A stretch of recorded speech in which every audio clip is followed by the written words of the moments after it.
இறை வார்த்தை மார்க்கு நற்செய்தி அதிகாரம் 2 இறைவசனங்கள் 1 முதல் 12 முடிய. இயேசு மீண்டும் கபர்நாவுமுக்கு சென்றார். அவர் வீட்டில் இருக்கிறார் என்னும் செய்தி பரவிற்று. பலர் வந்து கூடவே வீட்டு வாயிலருகிலும் இடமில்லாமல் போயிற்று. அவர் அவர்களுக்கு இறை வார்த்தையை எடுத்துரைத்துக் கொண்டிருந்தார்.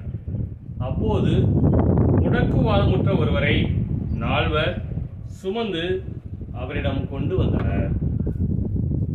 மக்கள் திரண்டிருந்த காரணத்தால் அவரை இயேசுவுக்கு முன் கொண்டு வர இயலவில்லை. எனவே அவர் இருந்த இடத்திற்கு மேலே வீட்டின் கூரையை உடைத்து திறப்பு உண்டாக்கி முடக்குவாதமுற்றவரை படுக்கையோடு கீழே இறக்கினர். இயேசு அவருடைய நம்பிக்கையை கண்டு முடக்குவாதப்பட்டவரிடம், மகனே, உன் பாவங்கள் மன்னிக்கப்பட்டன என்றார். அங்கே அமர்ந்திருந்த மறைநூல் அறிஞர் சிலர், இவன் ஏன் இப்படி பேசுகிறான்? இவன் கடவுளை பழிக்கிறான்.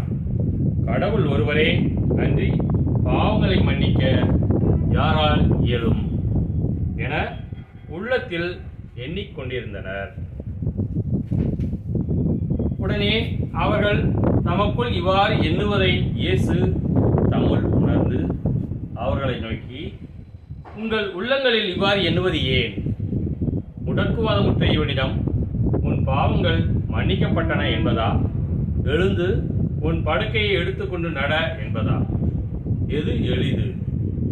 மண்ணுலகில் பாவங்களை மன்னிக்க மானிடமானுக்கு அதிகாரம் உண்டு என்பதை நீங்கள் அறிந்து கொள்ள வேண்டும் என்றார்.